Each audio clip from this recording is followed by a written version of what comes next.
I know your Yeah, time is so valuable, so I want to really appreciate for making the time for us. So we really, really appreciate it. yeah. Enes, two things. Number one, I'm glad you helped me get the message out, and I get to spend time with you. Two, I'm a huge basketball fan, so this is fun, man. Oh, that's awesome. That's gonna make it so much easier. Yeah. So I wanted to start with I just wanted to tell you, my sister went to actually medical school for 6 years, Oh yeah. and actually her husband, and that I know Yeah. how hard they worked every day. They were just going at it. I'm like, oh my God, I thought basketball was tough.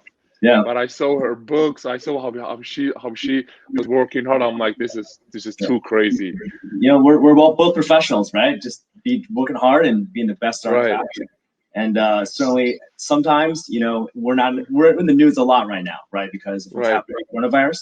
But other times, if we're doing our job well, we're just working hard and getting the job done. Right. So certainly, I'm glad you appreciate it. And I think you have a lot of Yeah. time for your family, right? Yeah. I haven't talked to my family. Yes, I haven't talked to them or seen them for Yeah. a long time. Okay. Okay. So one of the questions I wanted to ask is why medicine? How did you Yeah. get into medicine? Yeah, man. It's a good field. It's challenging. It's hard.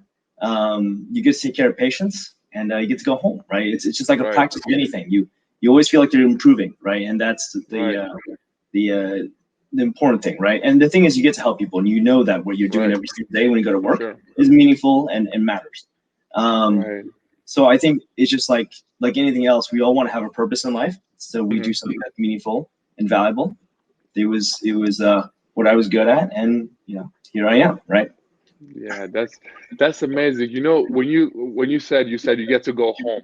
So I'm just wondering, like, when you have situations like this, you can just, it's amazing what you're doing, but your life and your family's life on the line, maybe, and you doing this, you treating the patients, but end of the day, you get to go home. So how is the situation at home with your family like? Like, Yeah. are they worried and stuff? Yeah, well, I mean that's actually really insightful. I think one of the things is that we had a kid come out of my house, right? So I'm living alone just because I'm a high risk, right? And when I come home, I might have Right, coronavirus, and if I get it, I might not know for a week or two, right? And get everyone else in the yeah, home sick. So we're lucky enough in that everyone could spend time with the rest of their family, rest of their families, right? But for me, it's a lot of alone time, quarantine time, yeah, right?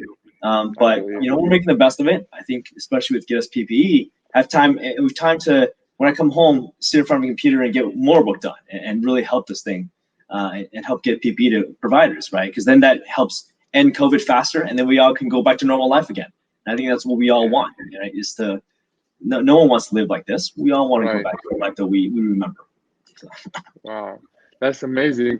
How is like, just because of I see, I mean, turn on the news, you see like this virus spread in a different state, in different ways. Like, I hear like the New York is more, this state is less, this state is more. How is the situation Boston like right now?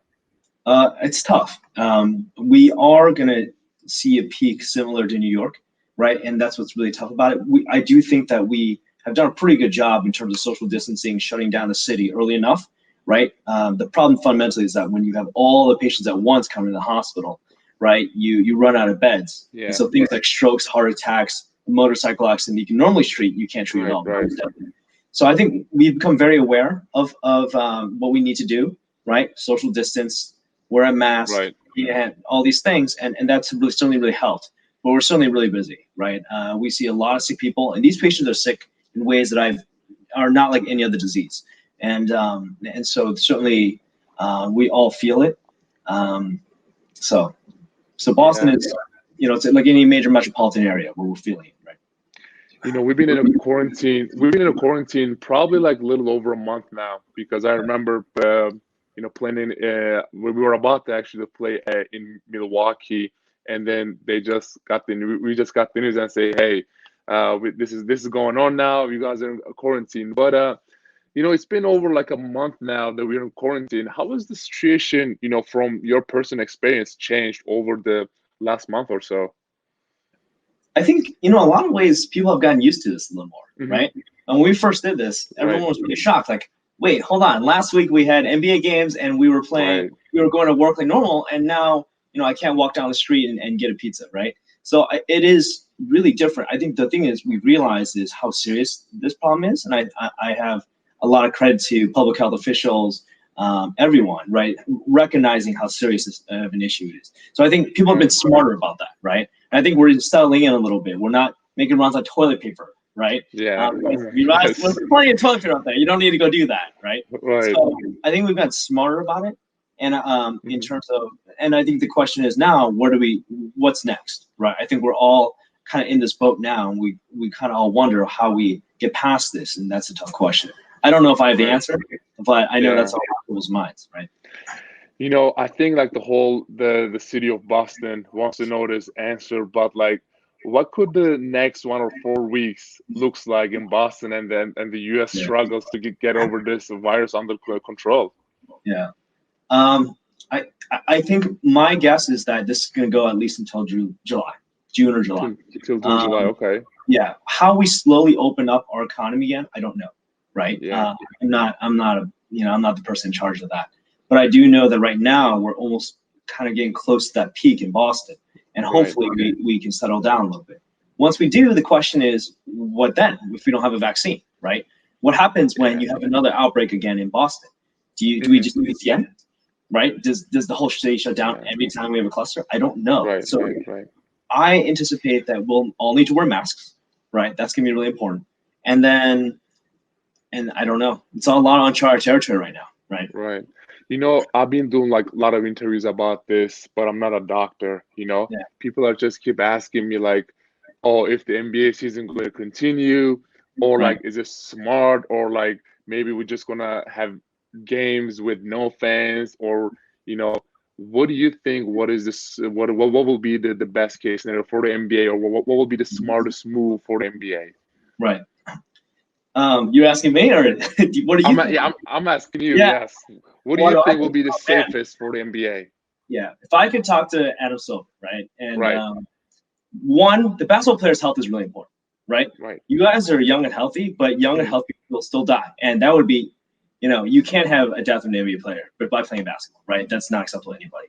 And I think not only that, the family members too, right? Right. So I think what's probably really tough about this is that a return to sports means something like no fans, which is a very different experience for anything we've ever done in sports, right? Have we ever seen professional basketball with no fans? Like, not really, right?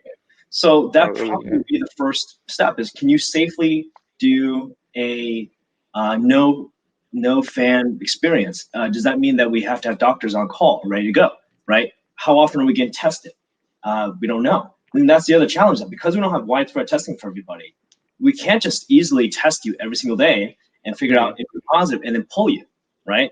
You have to quarantine before and after 14 days. So you're almost like going to an island, right, in order to play basketball. And the question for you is that something you'd be willing to do, right? Self-quarantine 14 days, play basketball, never leaving, and then coming out of it, self-quarantine 14 days, right?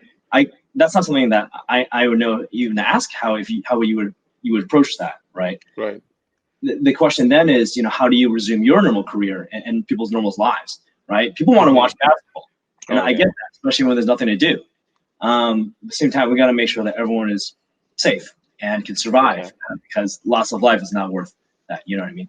Right. NBA, I feel like NBA doing an amazing job, especially Adam Silver. NBA was, I think, the first league that suspended his league, so they've been doing an unbelievable job.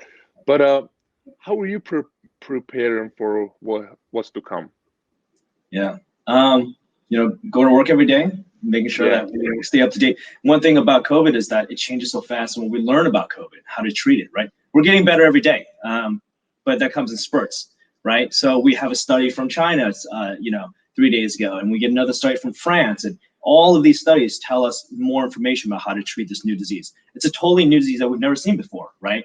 Our bodies have never been exposed to this, and medical science doesn't know how to treat it. So we are learning things all the time about how to do that better. And the question is, how fast can we learn in order to decrease that death rate and ultimately get a vaccine, which is going to be incredibly important, right? Once we get a vaccine, I think we go back to normal life, right? That's how I stay more prepared, is up to the science, right? And just like any basketball player, you gotta be sharp. You got to be good. So that's my That's daily life. amazing. We always talk about this situation, but I wanted to know, like, what are the someone like the uplifting, maybe encouraging or heartwarming moments that you experience throughout this process? Yeah, man, everything. So I don't. Every time I go to work now, it's Hmm. lunch there. There's free, free food and coffee because people are so thankful. Every time I walk home, if it's 7 p.m., people are clapping, right? And it makes me remember that we're working real hard, but people remember that. People know that, right? We're here for Right, that, and that's incredible. And I think things like what you're doing, right, of getting out the word about staying safe and staying indoors and wearing masks, all these things, so people know that this is a serious thing, right?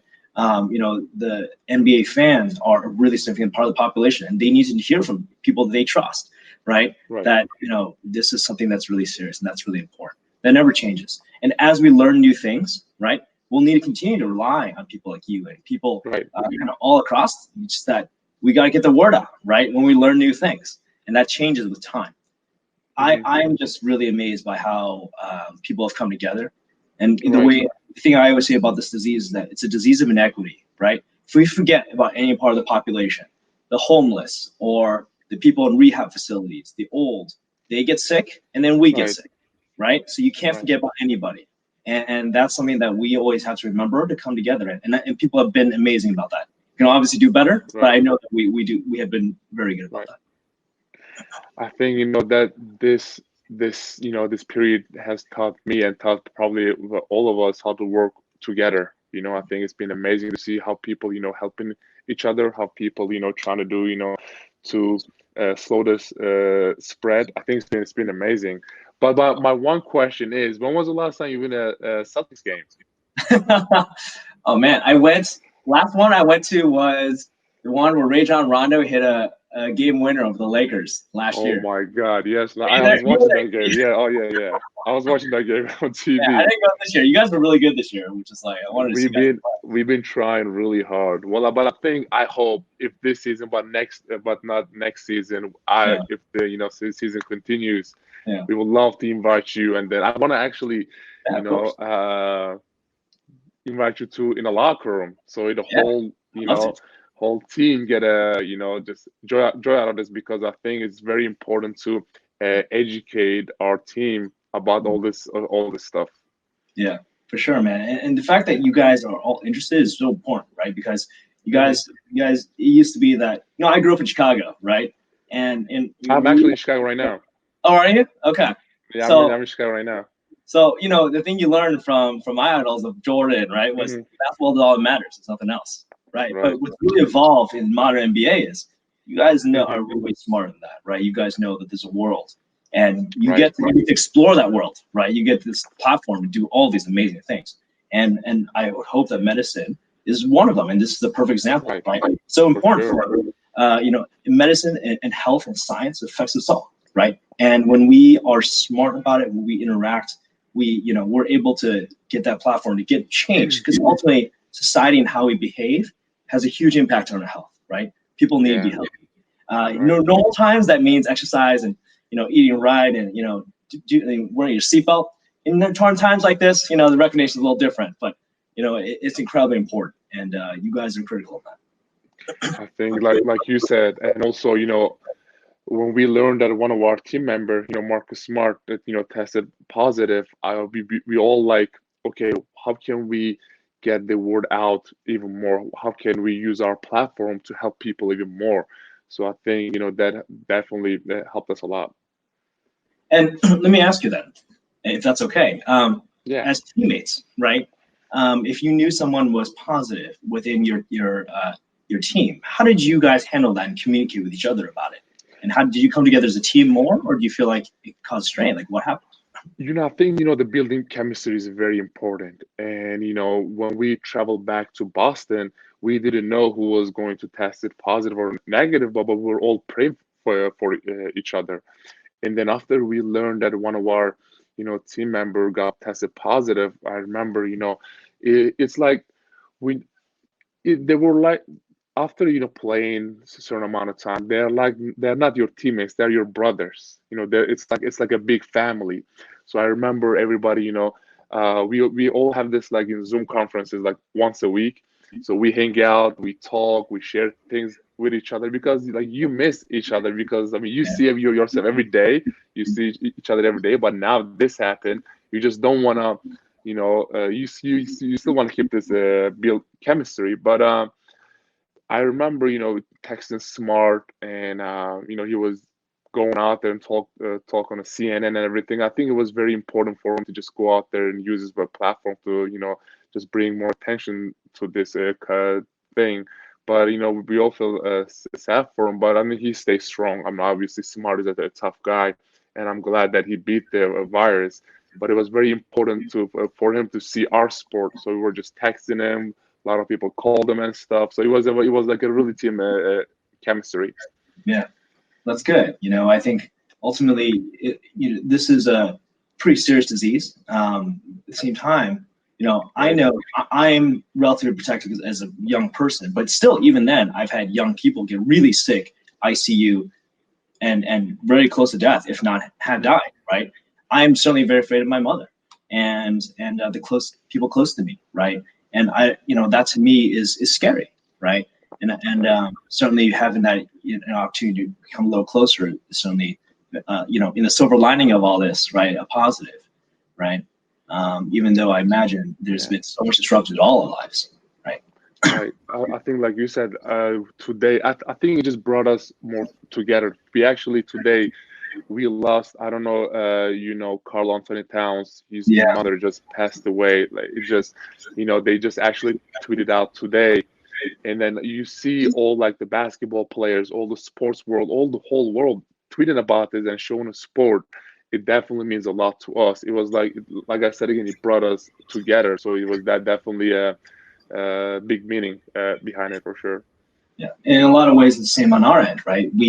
I had a very close friend and coworker, family Hmm. member passed away, and that's when it hits you. It's real, right? You can see on the news that people die in a foreign country. You can see in the news that someone dies in another city. But when people start dying, it's scary. And what you would always hope is that brings you close together, Hmm. right? And we're kind of all in this together right now too, because some people are getting sick, right? Doctors, nurses, respiratory therapists, we're all kind of have that high risk, and we all feel the need to come together. And that certainly is one of the highlights of this, right? Is that we get that camaraderie too, right? Just like any sport, we're a team. So we're working real hard as a team, to beat this thing. Yeah. But it's you can probably imagine, especially with Carl Anthony Towns' mother, right? Yeah. It's Yeah. It incredibly was sad, really sad. right? Yeah. And well, let me ask you also another question. With your time, are you Mhm. preparing and staying in shape? And how are you thinking about, I'm really curious about this. Because I mean, we still don't know if the season continue or not, but we are all assuming that we hope that it is going to continue, and we have to prepare for it, because because we're about to play playoffs if the season continues, and if you don't do anything for a month or month and a half, and if you go straight to the playoffs, you're gonna get hurt, and I'm talking about big time hurt. So Celtics been doing an amazing job actually 3 times a week, Mondays, Wednesdays, and Fridays. They called on us on FaceTime, the strength coach, and they're making sure that we are getting everything like push-ups or sit-ups or wall sits, or if you have a treadmill in your house. I saw Taco, Taco today, right? Yeah. He had a big suitcase and he was doing dumbbells with a big suitcase. I'm like, this is dedication. This is so, because like we want to be, you want to be in shape when the season starts. I know it's tough right now. You cannot go to practice facilities, you cannot go, the local gyms, but you still want to keep yourself in shape because it is healthy for your body. So like a lot of people are doing stuff at home in their apartments and stuff. So I think it's very important to keep your body in, not in game shape, because it's like impossible to stay in game shape in your apartment, but like you still want to have this, get your heart rate going. Mhm. Yeah. I mean, doctors work out too, you know what I mean? And we Oh yeah. we are in quarantine. The thing is, even before all this, for formal lockdown, it was still too dangerous for me to go to a gym, right? I just felt terrible. I couldn't, I didn't want to just walk in, right? So I was trying to set up like a pull-up bar in my place, and these things that you keep you like just de-stress you, right? Because you come home from a long shift and a lot of sick patients. You're not thinking about how to, you gotta get some sleep and exercise and rest, right? To get back to work again. I would, yeah. So I was actually going to ask you that. How many hours is one shift? it depends. It changes. It depends on where you work. So my shifts tend to be really stressful. So they tend to be shorter, like 8 hours, right? So if you can imagine how we are set up is we have an area where you get the sick patients, right? And so you have a lot of staff there. It's not just me. You have nurses, respiratory therapists, Right. pharmacists, kind of all the best of the best people. And you're getting the sickest of the sick, right? So you can imagine that if you do that for 8 hours straight, that's like, you don't have time to eat, you don't have time to go to the bathroom. You're just taking care of your patients, right? And the other thing with these patients is that they get really sick. So you're just like cognitively overloaded for 8 hours straight. So that's like what we call like, it's almost like the game, right? You have to be in it. And then other times, you can't just be in there all the time, right? So you rotate in and out of that like high, really sick area, right? And then you go to areas where people have a cough and chills and fever, but they look okay, right? And then you just have to make sure you're staying safe, right? But also give them the medical care they need, right? So those areas tend to be a little less stressful, but it's also really tricky to figure out, well, when do you need to wear a full gown, right? And really protect yourself and your coworkers from this disease, right? And one of the things that we're all used to in medicine is that when we see patients, we want to get close to them, right? Because we want to listen to their heart and lungs, feel their bellies, really know what's going on. But that presents a significant amount of risk now, not just to me, but also to my other patients, right? Because even if I'm wearing PPE, right, there's still that risk because the virus is so contagious. So we have to really think about every single thing we used to do in medicine, right, that we're so used to, right? We can't do those things anymore. We have to really think, what's the benefit now, right? But still, we want to take care of our patients at the same time. So it also depends on where you're working. If you're up in the ICU where all the sick people are, you're working longer hours continuously, then you have a little bit more time off. Some people do 24 hours in a row. Some people go a little longer. It just depends on how we're taking care of the patients. Wow. And I was complaining about 2-hour practice. It's just crazy. Yeah. Wow. This is. Yeah, but just what we're all used to. We're all professionals and doing our job. You know what I mean? It's the exact same thing. You practice, you work hard, you train your entire life, be the best you can, keep improving. You just work hard at it. You know what I mean? It's no different than that. Right? Really appreciate it, doctor. I'll be honest with you. I'm inspired for sure. I want to go out there and just start running my treadmill right now. Yeah, and you're the best at what you do in professional basketball. That matters, right? So it's I think you understand the ethos. You know what I mean? And right now in medicine, this ethos is needed, right? We have to be the best that we can do, but every skill set is needed, top to bottom, right now, right? For sure. It's amazing. You guys are like. I remember I was talking to this I think it was like 10 to 15 nurses. I was like, my favorite superhero used to be Incredible Hulk, but now it's you guys. You guys are doing an incredible job. Yeah. But I cannot say enough how valuable you guys are to our world, because you guys are making this world better place. Period. It's just amazing. Yeah, and we all inspired by sports and athletes, right? That's what people do. Is that growing up, my heroes were Michael Jordan, Kobe Bryant. You know what I mean? And still to this day, right? The ability to see how people work and see the ability to have wins and losses in life, right? That carries over, and those metaphors you carry with you. So when I see a patient and I lose the patient, I mean, it's not an athlete, it's not a game, but at the same time, emotionally, right? You start to feel this understanding that life continues. And those are things that personally for me have always been really important, right? Is that I could do my best of what we know in medicine. We can be all we can be. Sometimes, you will be defeated by life and death, right? These are things that you cannot do better. But you growing up, how do you learn these concepts and lessons of? And you learn them from sports, right? You learn them from from seeing that and watching it on TV. And that's always been something that I know, not just myself, but a lot of people in medicine. Can we understand that of just trying to be the best we can, right? Certainly different fields, but a lot of similarities in that way, right? That's amazing, Dr. Well, we really appreciate everything you do. Yeah. You too, man. Before we close out, last thing I would like to say is please go check it out. GetUsPPE.org to help to healthcare workers and people to stay safe. It's very important to whole world see our sport. Yeah. Yeah, we're working really hard, not just for us on the front lines, our patients, but for everywhere else. They need PPE, need masks, right? The way I think about it is nursing home or a place where we take care of older people. That's where COVID spreads, right? And we gotta get them masks too, because otherwise we get more patients, and then we're never gonna be able to beat this thing, right? Because it's gonna keep spreading over and over again, and we're not gonna be able to return to normal life. So we can't just think about the hospital. We gotta think about everywhere, And so we're working on that. We're working real hard. Thank you, Doctor. We really appreciate it. It means definitely a lot. Definitely. Thank you, Enes. Appreciate it.